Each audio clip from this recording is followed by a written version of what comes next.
जय माँ Saraswati. Welcome Raj Sanskrit classes. Like and subscribe. आइए प्यारे साथियों, आज हम फिर से उपस्थित हैं आपके समक्ष एक नया टॉपिक लेकर के। सभी को नमस्कार। आप देख रहे हैं राज संस्कृत क्लासेज। आज हम आपके लिए फिर से एक नया टॉपिक लेकर के आए हैं। आज हमारा टॉपिक है कक्षा 12वीं राजस्थान बोर्ड एग्जाम का आज पेपर हो चुका है 24 मार्च 2025।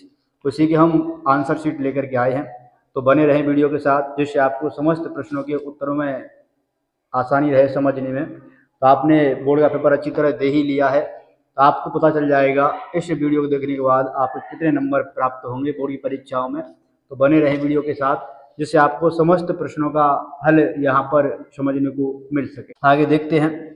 यहाँ पढ़ेंगे हिंदी अनिवार्य बोर्ड परीक्षा का पेपर हो चुका है, बोर्ड का एग्जाम हो चुका है 2025 के अंतर्गत। उसी के हम यहाँ प्रश्न उत्तरों का अध्ययन करने वाले हैं। तो समझते हैं। पहला प्रश्न आप यहाँ देख रहे हैं, उच्च माध्यमिक परीक्षा 2025। जैसा कि मेरे हाथों में पेपर है, उस हिसाब से मैं आपको इसका प्रश्नों के उत्तर बता रहा हूँ। तो पहला प्रश्न हम पढ़ते हैं। पहला प्रश्न पढ़ते हैं, स्टिंग ऑपरेशन किस पत्रकारिता का रूप है? तो आपको साथियों उत्तर देना था खोजी पत्रकारिता। आपको साथियों उत्तर क्या देना था? खोजी पत्रकारिता। आपको यह उत्तर देना था। आपका ऑप्शन नंबर आंसर सही था। इसी के साथ आपको दूसरा प्रश्न, जनसंचार के आधुनिक माध्यमों में सबसे पुराना माध्यम कौन सा है?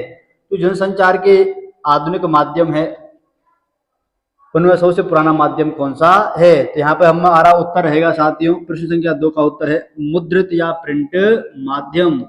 मुद्रित या प्रिंट माध्यम। आपका साथियों ऑप्शन है स। आपने जिसने स किया है उसी को 1 नंबर प्राप्त होगा।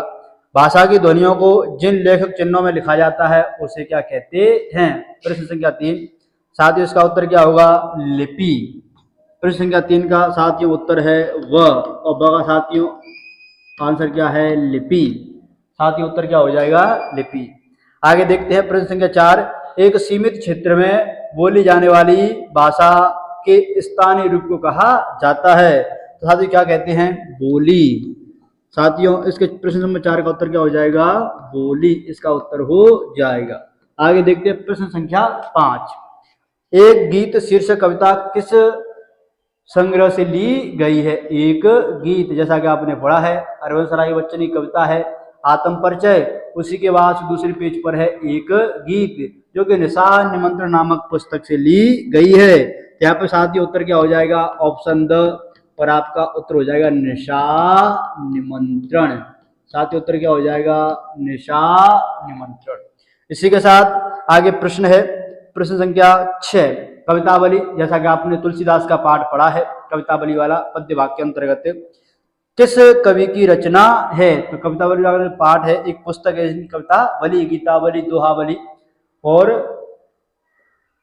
तो ये किस कवि की पुस्तक है? साथियों तुलसीदास की पुस्तक है। प्रश्न संख्या 6। साथियों उत्तर क्या हो जाएगा? तुलसीदास। साथियों ऑप्शन नंबर ब। साथियों ऑप्शन क्या हो जाएगा?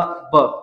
आगे चलते हैं प्रश्न संख्या 7 की ओर। यहाँ पे आप देखेंगे, छोटा मेरा खेत कविता में कवि को चौकोर किस खेत किसकी तरह लगता है? तो यहाँ पे हमने प्रश्नों का ऑप्शन पढ़ते हैं। ऑप्शन, कागज का पन्ना, बगुलों के पंख, काले बादल, या फिर अंधड़। तो साथ ही आपको उत्तर क्या देना था? कागज का पन्ना। प्रश्न संख्या 7, कागज का पन्ना। साथ ही यहाँ पर सटीक उत्तर हो जाएगा कागज का पन्ना। जिन्होंने यह प्रश्नों को उत्तर दिए उनको पूरे नंबर प्राप्त होने वाले हैं। आगे देखिए, भक्तन का असली नाम क्या था? जैसा कि हमने अपनी किताब में पढ़ा है, महादेव वर्मा का जो पाठ है लक्ष्मी वाला, उसका वास्तविक नाम क्या था साथियों? भक्तिन। उसका वास्तविक नाम था लक्ष्मी। भक्तिन नामक जो पाठ है उसमें वास्तविक नाम उसका लक्ष्मी था। आगे समझते हैं, भगत जी बाजार चौक में क्या बेचते थे? प्रश्न संख्या 9। तो भगत जी बाजार चौक में क्या बेचते साथियों? चूरन बेचा करते थे। ऑप्शन नंबर व। ऑप्शन नंबर व, यह इसके सटीक आंसर हो जाएंगे। इसी के साथ आगे प्रश्न पढ़ते हैं हम। लोक प्रचलित विश्वास और विज्ञान के द्वंद्व का सुंदर चित्रण किस पाठ में है? लोक प्रचलित विश्वास और विज्ञान के द्वंद्व सुंदर चित्रण किस पाठ में है? तो ये काले मेघा पानी दे। यहाँ पे हम देखते हैं मेढक जो मंडली है वह क्या समझती है कि जैसे पानी फैलाया जाएगा वैसे प्रकार इंद्र भगवान हमारे ऊपर वर्षा करेंगे। तो साथ ही इसका उत्तर हो जाएगा काले मेघा पानी दे। काले मेघा पानी दे, यह इसका सटीक आंसर हो जाएगा। साथ ही ऑप्शन नंबर अ आपका उत्तर हो जाएगा। आगे देखते हैं श्रम विभाजन और जाति प्रथा पाठ किसके भाषण का हिंदी रूपांतरित है? तो हमने पाठ पढ़ा है, अंत वाला पाठ है आपके गद्य भाग का, श्रम विभाजन वाला पाठ है। तो साथ ही उत्तर क्या हो जाएगा? भीमराव अंबेडकर। भीमराव अंबेडकर, ये इसका सटीक आंसर हो जाएगा। आगे देखते हैं प्रश्न संख्या 12।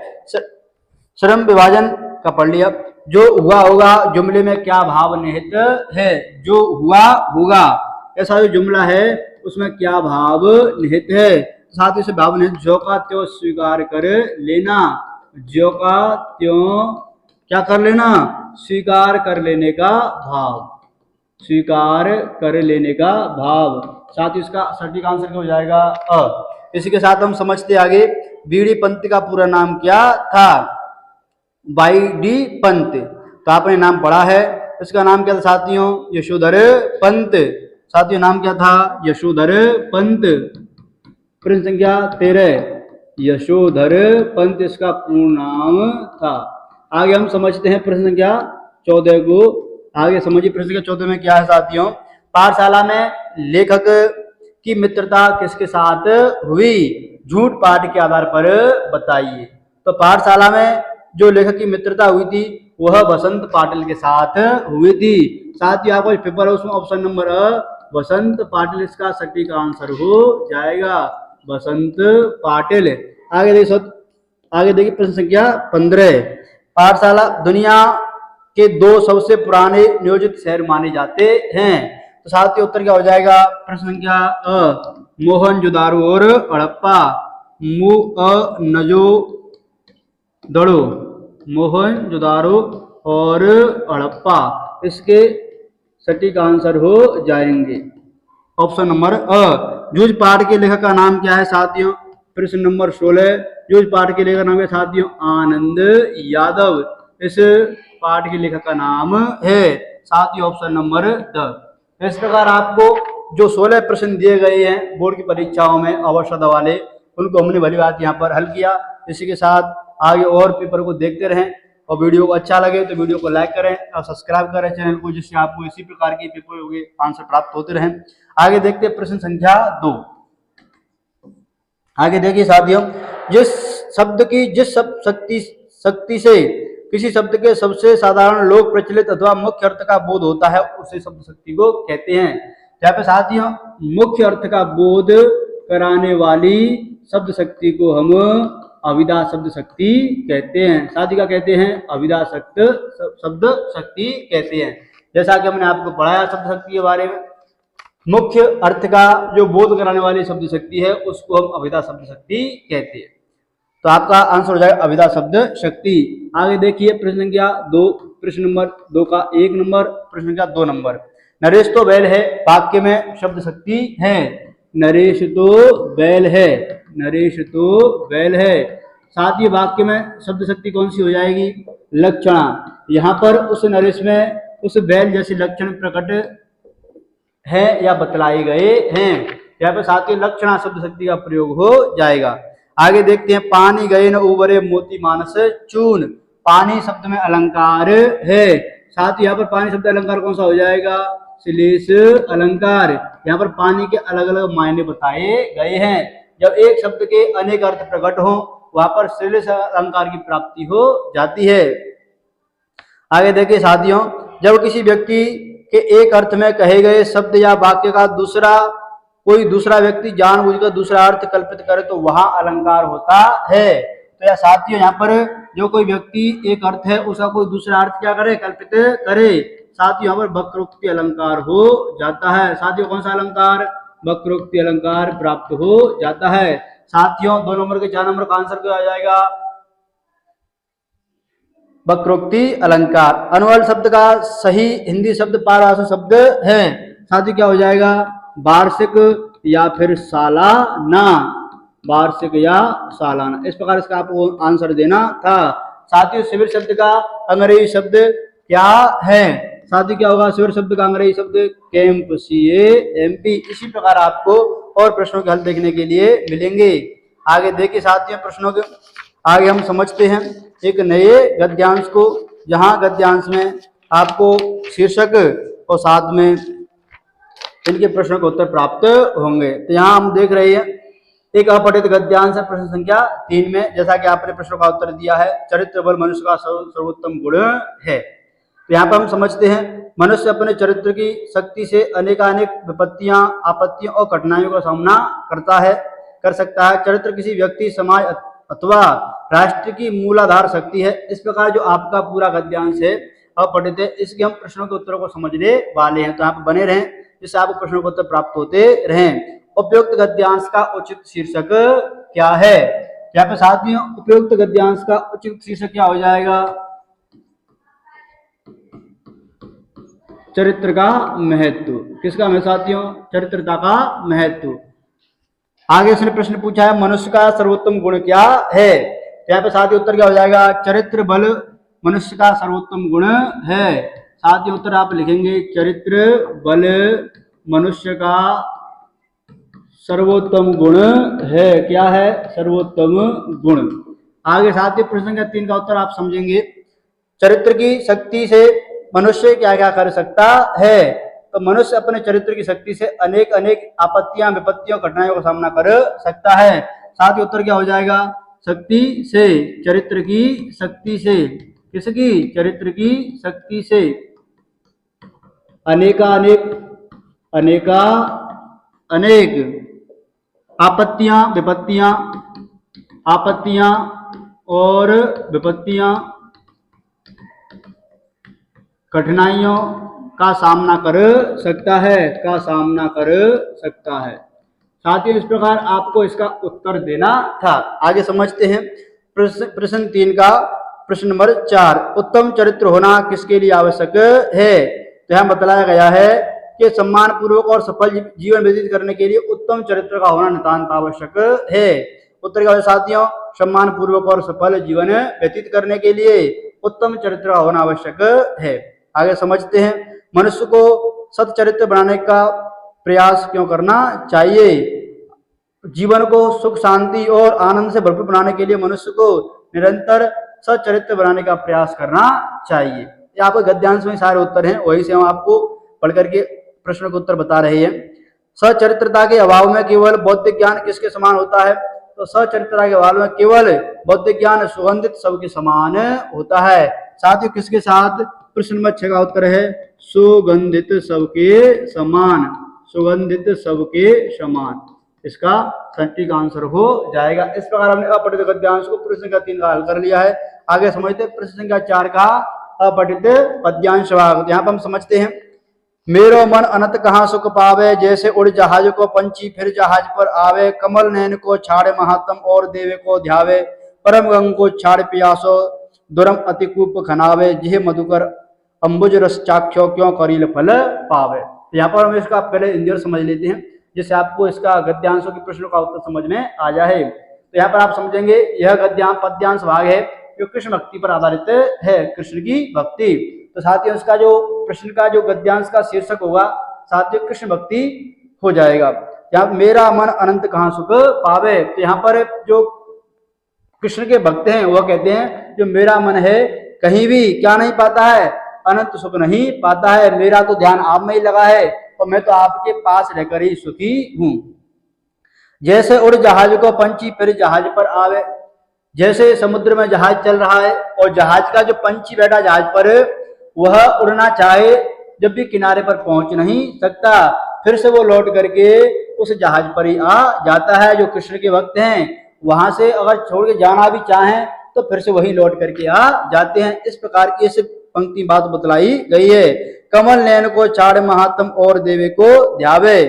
परम गंगा को छाड़ प्यासो दूरम अतिकूप खनावे। और परम गंगा को छोड़ करके, प्यासा व्यक्ति परम गंगा को छोड़ करके अगर कूप पर पानी पीने के लिए आता है उसको मूर्ख कहा गया है, उसको मूर्ख बतलाया गया है। यह मधुकर अंबुज रस चाख्या, जिन्होंने मधुर रस का पान कर लिया है उनको करील के फल क्यों अच्छे लगेंगे, उन्हें तो मधुर रस ही अच्छा लगेगा। यहाँ हम प्रश्नकर्ता को समझते हैं। उपयुक्त गद्यांश का उचित शीर्षक क्या है, तो साथियों क्या हो जाएगा, कृष्ण भक्ति। क्या है यहाँ पर उचित शीर्षक है। प्रश्न संख्या 4 का 1 नंबर, प्रश्न संख्या 4 का 2 नंबर उत्तर क्या हो जाए साथियों, जहाज का पंछी उड़कर कहाँ जाता है, तो जहाज का पंछी उड़कर कहाँ जाता है, किनारे पर जाना चाहता है परंतु फिर से वो जहाज पर लौट करके आ जाता है। तो जहाज का पंछी उड़कर कहाँ जाता है, वह किनारे पर जाना चाहता है पर फिर से जहाज पर ही आ जाता है। गंगा के जल को छोड़कर एक कुआं खुदवाने वाले व्यक्ति को क्या कहा गया है, साथियों मूर्ख कहा गया है। क्या कहा साथियों, मूर्ख कहा गया है। करील के फल किसे अच्छे नहीं लगते हैं, जिन्होंने मधुर रस का पान कर लिया है उन्हें अच्छे नहीं लगते हैं। मधुर रस का पान कर लिया है उन्हें अच्छे नहीं लगते हैं। करील के फल किसे अच्छे नहीं लगते हैं। 5वां प्रश्न, मेरा मन अनंत कहाँ सुख पाप भक्ति का भावार्थ है, तो मेरा मन कृष्ण के अलावा कहीं सुख नहीं पाता है। प्यासो शब्द का अर्थ है यानी भक्ति का प्यासा। किसका प्यासा, भक्ति का प्यासा। इस प्रकार साथियों हमने प्रश्न संख्या 4 के प्रश्नों को हल कर लिया है। आगे प्रश्न संख्या 5 जो किताबों में से प्रश्न आए हैं, कुछ अव्यक्ति एवं माध्यम नामक पुस्तक उसमें से प्रश्न आए हैं, साथियों उनको भी यहाँ पर हम समझ लेते हैं। समाचार लिखते समय किन ककारों का ध्यान रखा जाए, परिचय दीजिए। तो आपको ये 5 number, 6 number, 7 number, 8 number, 9 number, आप प्रश्न नंबर 2 के थे। यहाँ पर हम इनको लिख कर बता नहीं सकते, बहुत लंबा वीडियो होने के कारण। तो आपको इन प्रश्नों का उत्तर आपको अपनी पुस्तक या और कहीं से देख लेना है, जिससे आपको और बड़ी बात समझ में आ जाए। आगे समझते साथियों प्रश्न संख्या स भाखंड स के अंतर्गत जो प्रश्न दिया गया, जाति प्रथा को यदि श्रम विभाजन मान लिया जाए तो अधिक यह स्वाभाविक विभाजन नहीं है। पंक्ति को श्रम विभाजन जाति प्रथा के पाठ के आधार पर स्पष्ट कीजिए। गद्य भाग का अंतिम पाठ है भीमराव अंबेडकर का जाति प्रथा वाला, वहां से प्रश्न आया है। बाजार का जादू कैसे काम करता था, बाजार दर्शन जैनेन्द्र कुमार का पाठ है, वहां से यह पाठ प्रश्न लिया गया है। यह एक यात्रा है जो चिड़िया फूल से लेकर बच्ची तक की है। पंक्ति के आधार पर कविता के बहाने कविता की मूल संवेदना लिखिए। साथियों यहाँ पर कविता का नाम है कविता के बहाने, वहीं से बच्चा के बारे में एक चिड़िया और बच्चे संबंधित कहानी लिखी गई है कविता, उसमें से प्रश्न आपको देना उत्तर। किसी भी किसान को बनने का विकारी बाट, छंद में तुलसीदास जी के अनुसार पेट की ज्वाला का समाधान क्या है, तो साथियों क्या है पेट की ज्वाला का समाधान, राम ठीक क्या है, पेट की ज्वाला का समाधान है। तो इसी के साथ साथियों प्रश्न संख्या 12 का हम हल देखते हैं। कृष्णदा के दिल्ली चले जाने के बाद ईश्वर बाबू ने कृष्णदा की परंपरा को जीवित रखने की कोशिश की, वही कृष्णदा वाला पाठ है, आपने पहला पाठ पढ़ा है, कौन सा, सिल्वर वेल्डिंग वाला, वहीं से ये प्रश्न लिया गया है। मोहन जोदड़ो गलियों में घूमते हुए लेखक ने अनचाही राजस्थान का ख्याल क्यों आता है, अतीत में दही पाव, पाठ के आधार पर लिखिए। आपने पढ़ा है पिता नाम पुस्तक का अंतिम पाठ, वहीं से आपको इस प्रश्न का उत्तर लिखना था। हरवंशराय बच्चन धर्मवीर भारती के साहित्य परिचय दीजिए। तो आपने पढ़ा है हरवंशराय बच्चन का जन्म 1907 ईस्वी में हुआ था। इन्हें अनेक पुरस्कार प्रदान हुए थे। इनकी मृत्यु 2003 में हो गई थी। इनकी कविताएं और रचनाएं अलग अलग थी। निशान निमंत्रण, मधुबाला, मधु कलश, इसकी इत्यादि रचनाएं थी। तो आपको इनमें क्या लिखना था, साहित्यिक परिचय देना था। तो इनको 1969 में पुरस्कार प्रदान हुआ। इन्हें रूस का पुरस्कार प्रदान हुआ। इन्हें 3-4 पुरस्कार प्रदान हुए। इस प्रकार आपको इन प्रश्नों का उत्तर लिखना था। फीचर कितने प्रकार के होते समझाइए साथियों। फीचर यहाँ पर आप अपनी पुस्तक में देख सकते हैं। सूचना का स्रोत कौन से हैं लिखिए। फीचर यहाँ कहीं कहीं 3 प्रकार, कहीं 12 प्रकार बतलाए गए। आगे हम देखते हैं प्रश्न संख्या 15। उहा राम लक्ष्मण निहारी बोले वचन अनुज मनोज अनुसारी। तो वही कवितावली जो पाठ है आपका, तुलसीदास ने लिखा है कवितावली दुआवली, वही से ये 4 लाइनें ली गई हैं। आपको पहले तो प्रसंग लिखना था। यह हमारी पाठ्य पुस्तक आरोह के पद्य भाग से ली गई है कवितावली नामक पुस्तक, कवितावली नामक पाठ जो कि तुलसी द्वारा लिखित है। और यहाँ पर राम और लक्ष्मण के वियोग को बतलाया गया है। और यहाँ पर आपको व्याख्या लिखनी थी। तो यहाँ पर राम भगवान लक्ष्मण को निहार करके बोलते हैं। उनको एक जो मेघनाथ के द्वारा नागपाश दिया गया था, उससे वो क्या हो गए हैं, उससे शक्ति लग गई है, तो वो बेहोश हो गए हैं लक्ष्मण। बोले वचन मनुज अनुसारी। इस प्रकार के वचनों को मानव जो राम भगवान मानव के रूप में उपस्थित हैं वह बोलते हैं, आधी रात बीत गई है पर अभी तक कौन नहीं आए हैं? हनुमान जी नहीं आए हैं। और राम उठाए अनुज अर उर लायऊ, और राम ने उठाकर के लक्ष्मण को अपने सीने से लगा लिया है। सकऊ न दुखत देख मोए काऊ, मैं किसी की दुखत देख मोए काऊ, मैं किसी भी हालत में तुम्हें दुखी नहीं देख सकता हूँ। भाई सदा हमेशा मुझसे मृदुल बोलता था और मेरा हमेशा हित चाहता था, और माता पिता को त्याग कर भी मेरे साथ वो रहा। ऐसे तो मैं सपनों में ही और हमारे साथ जंगल बर्फ गर्मी सर्दी में हमेशा हमारे साथ खड़ा रहा। इस प्रकार की जो आपकी इसकी पाठ की व्याख्या है वो आपको लिख देनी थी। आगे प्रश्न संख्या 16, शिरीष नाम बसंत, शिरीष के फूल है शिरीष। इस प्रकार आपको गद्य वाक्य की व्याख्या लिखनी थी। अंधेरी रात चुपचाप आंसू बहा रही थी, पहलवान की ढोलक वाला पाठ है, तो वहां से आपको पहलवान की ढोलक उसके बारे में लिखना था। हमने आपको एक विज्ञप्ति अभी 5 दिन पहले अपने चैनल पर डाली थी, उसमें पाठ्य पुस्तक के द्वारा पंजीकरण हेतु आप देख सकते हैं भली भांति कि आप हमारा जो चैनल है राय संस्कृत क्लासेस पर विज्ञप्ति के नाम से एक वीडियो हमने डाला था 5 दिन पहले आए से। तो वहाँ पर हमने एक विज्ञप्ति बतलाई थी, माध्यमिक शिक्षा बोर्ड उत्तर प्रदेश द्वारा पाठ्य पुस्तक विक्रेताओं का बोर्ड कार्यालय इलाहाबाद में पंजीयन करवाने हेतु विज्ञप्ति तैयार कीजिए। तो नाम बदल सकता है उत्तर प्रदेश राजस्थान। तो हमने एक पंजीयन संबंधी क्या करना है, जो पाठ्य पुस्तक हैं विक्रेता जो दुकानदार हैं उनको क्या कराना है, पंजीकरण कराना है, जब को उनको पुस्तक प्राप्त होंगे। इस संबंध में हमने बहुत अच्छी निविदा वहाँ पर बताई थी। अगर आपने वो वीडियो देखा हो तो आपको उसी प्रकार अगर आपने निविदा लिखी हो तो आपको पूरे ही 4 नंबर प्राप्त हो जाएंगे। तो अंत में आपका निबंध 18 नंबर पर, तो आप भली भांति निबंध आपने लिख दिया होगा, तो हम आशा करते हैं तो आपने पेपर अच्छा किया होगा। यह वीडियो देखने के लिए बहुत बहुत धन्यवाद। ऐसे ही बने रहे हमारे चैनल पर, हमारे चैनल को सब्सक्राइब करें जिससे आपको ऐसे ही वीडियो मिलते रहें। आगे मिलते हैं एक नए वीडियो में। धन्यवाद।